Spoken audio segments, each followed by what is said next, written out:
नाम था मगध देश। तो मगध का राजा था जरासंध। जरासंध का वध हुआ था तो उसी टाइम गयासुर नाम का एक राक्षस था, वो तपस्या कर अपना शरीर पवित्र कर लिया। तो गयासुर को दर्शन मात्र से लोग को मुक्ति मिल रही थी। तो दाना ही सबको मुक्ति कराएगा तो देवताओं को तो परवेशन रहेगा नहीं।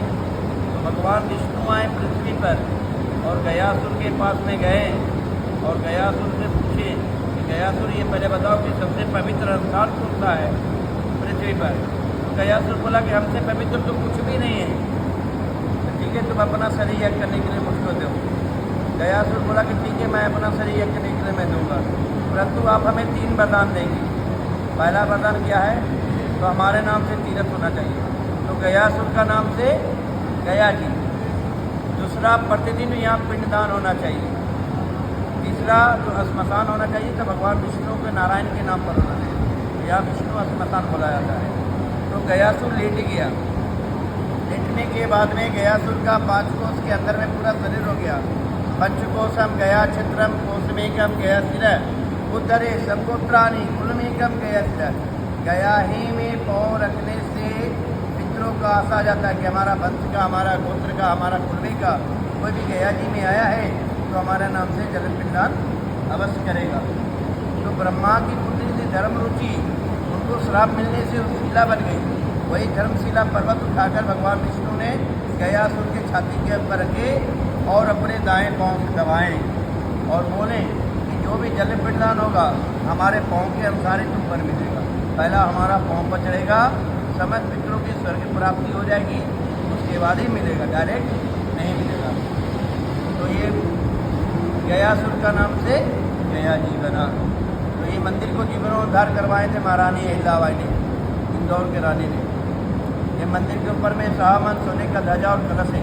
मंदिर के अंदर में सामान चांदी का छत्र है, सामान चांदी का घेरा है।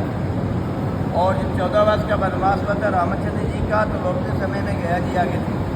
गया जी आने के बाद में रामचंद्र जी बोले मेरा पिताजी तो गुजर चुके हैं, मैं गया जी में आया हूँ, मैं उनके नाम से जल पिंडदान गया जी में करूँगा।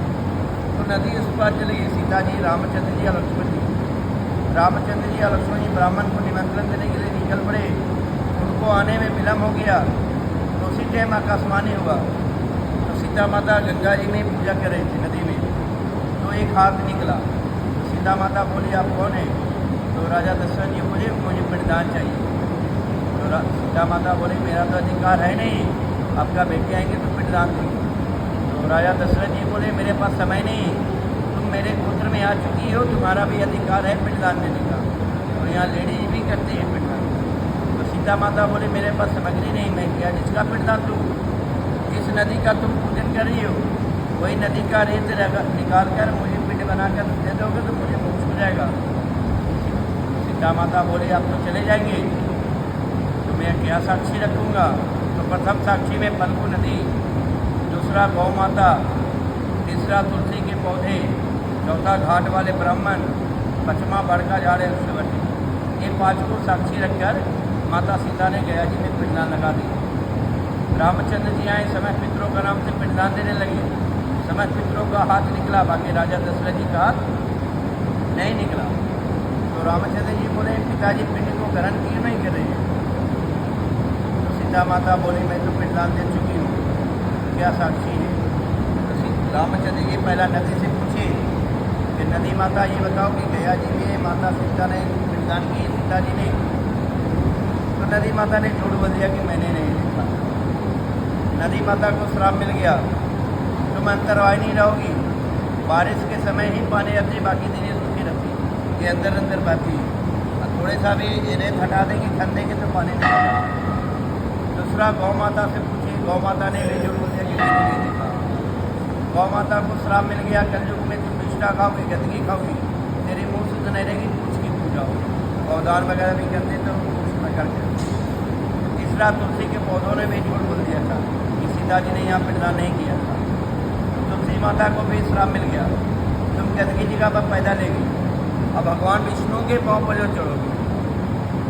घर में लगाते हैं तुलसी के पौधे तो महीने 2 महीने में जल जाती है, और गंदगी जगह पर दिखेंगी तो हरा भरा रहती है। चौथा घाट वाले ब्राह्मण, ने भी झूठ बोल दिया था कि सीता जी ने यहाँ पिंडदान नहीं किया। तो सीता माता ने ब्राह्मण को भी श्राप दी, तुम्हें ₹1,00,000 भी मिल जाएगा, कभी संतुष्ट नहीं रहो। 5वां बड़ का झाड़ है अक्षवटी महाराज, बट वृक्ष महाराज। उसने बोला मैं झूठ नहीं बोलूँगा। हमें साक्षी रखकर माता सीता ने राजा दशरथ जी का पिंडदान गया जी में किए। तो सीता माता ने वरदान दिए बट वृक्ष महाराज को, जब तक ये सूरज और चंद्रमा दोनों मौजूद रहेंगे, हरा भरा रहेगा, तुम्हारे नीचे जो प्राणी पिंडदान करेगा, मन्नत करेगा, मनोकामना करेगा, हर मनोकामना पूरा होगा। तो उसके नीचे 4 मनोकामना है।